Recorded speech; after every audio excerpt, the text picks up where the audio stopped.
নজর রাখবো পরবর্তী সংবাদে। 10 দফা দাবিকে সামনে রেখে গোটা রাজ্য জুড়ে সিপিএম এর ডেপুটেশন প্রদান।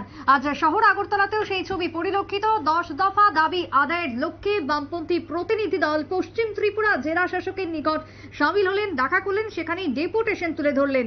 আজ সিপিএম জেলা কমিটির উদ্যোগে ডেপুটেশন প্রদানকে কেন্দ্র করে উপস্থিত ছিলেন 7 রামনগর বিধানসভা কেন্দ্রের বাম প্রার্থী রতন দাস, উপস্থিত ছিলেন সিপিএম এর পক্ষ থেকে অন্যান্য নেতৃত্বরা।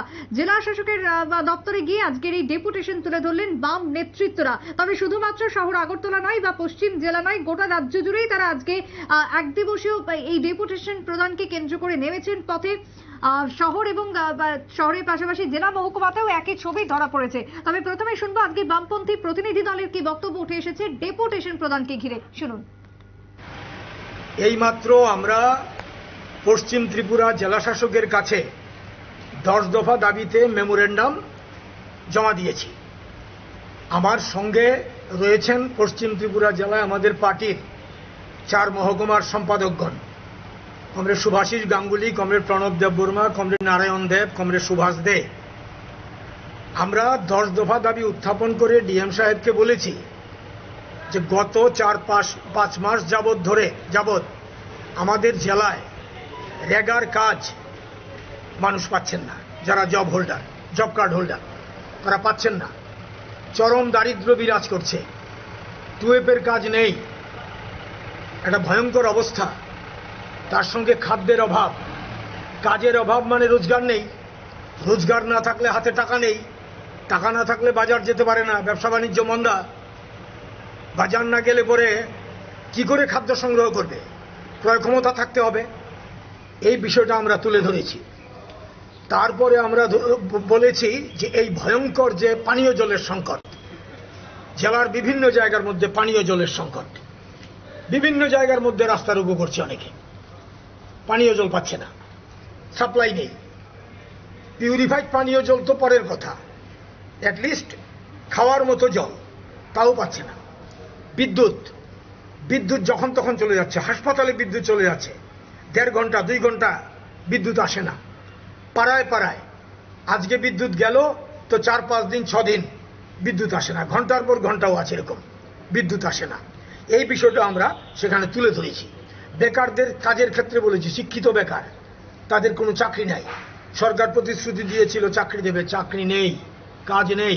টেট পাস করে বেকাররা বসে আছে, সেখানে কোনো কাজ দিতে পারছে না, কাজ দিচ্ছে না। এবং বিভিন্ন লাইন ডিপার্টমেন্টে কাজ দেওয়ার কথা, যারা গরিব শ্রমজীবী মানুষ, অসংগঠিত শ্রমিক, তাদেরকেও কাজ দিচ্ছে না।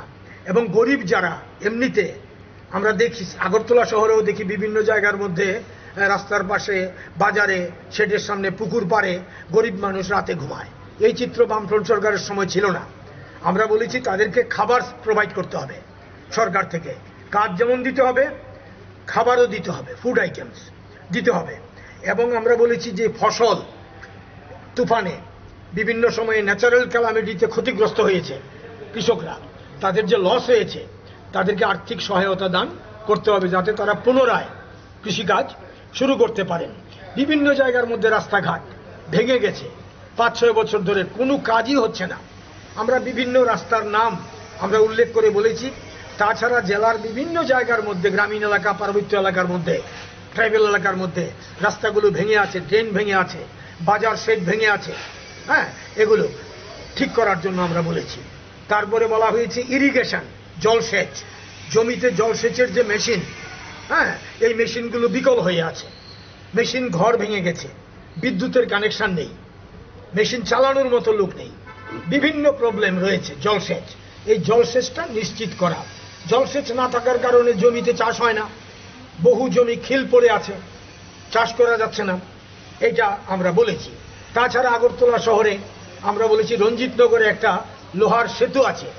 খগেনবাবু যখন সাংসদ ছিলেন তখন তার দেওয়া তহবিলের অর্থে সেটা নির্মিত হয়েছিল, সেটা ভেঙে গেছে, সরকারের কোনো হেলদোল নেই।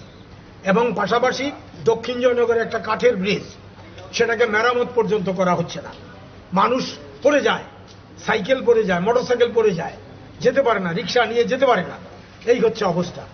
এই সঙ্গে আমরা উল্লেখ করেছি শিক্ষার অবস্থা, যে রেজাল্ট হয়েছে এবার আমাদের রাজ্যের ক্ষেত্রে এটা আমরা মুখ দেখানোর কোনো জায়গা নেই। সরকার ঘুমে আছে। 42 ডিগ্রি তাপমাত্রা উঠেছে কালকে, তো সরকার রয়ে গেছে হিমাঙ্কের নিচে। সরকারের তাপমাত্রা হিমাঙ্কের নিচে, ঘুমাচ্ছে গভর্নমেন্ট। পশ্চিমবঙ্গে বক্তৃতা করতে যাচ্ছেন মন্ত্রীরা, আর রাজ্যের এই বেহাল দশা। এই হচ্ছে আমাদের বক্তব্য। আমরা ডিএম সাহেবকে বলেছি, আপনার দিক থেকে আপনার যা যা করণীয় আপনি ইমিডিয়েটলি করুন, পদক্ষেপ করুন, যাতে মানুষকে অন্তত স্বস্তি দেওয়া যায়।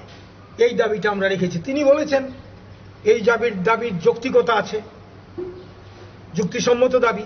যেগুলো পারেন সেগুলো তিনি করবেন, বাকিগুলো যেগুলোতে অর্থ ইনভলভ আছে, তার পক্ষে সম্ভব না, সেগুলো সরকারের নজরে তিনি নেবেন, নিয়ে যাতে জরুরি পদক্ষেপ করা যায় তার ব্যবস্থা তিনি করবেন। এই কথা তিনি আমাদের বলেছেন। আপনারা শুনেন বাম প্রার্থী সিপিএম প্রতিনিধি রতন দাসের বক্তব্য।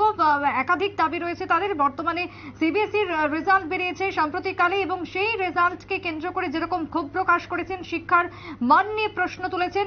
অন্যদিকে বিদ্যুৎ থেকে শুরু করে রাজ্যের একাধিক সমস্যায় জর্জরিত রয়েছে গোটা রাজ্য, সেদিকে সরকারের দৃষ্টি নিক্ষেপ করা প্রয়োজন। এই দাবিকে সামনে রেখে আজকে ডেপুটেশন প্রদান 10 দফা দাবির ভিত্তিতে। ছোট্ট বিরতির পর ফিরে আসবো, সঙ্গে থাকুন।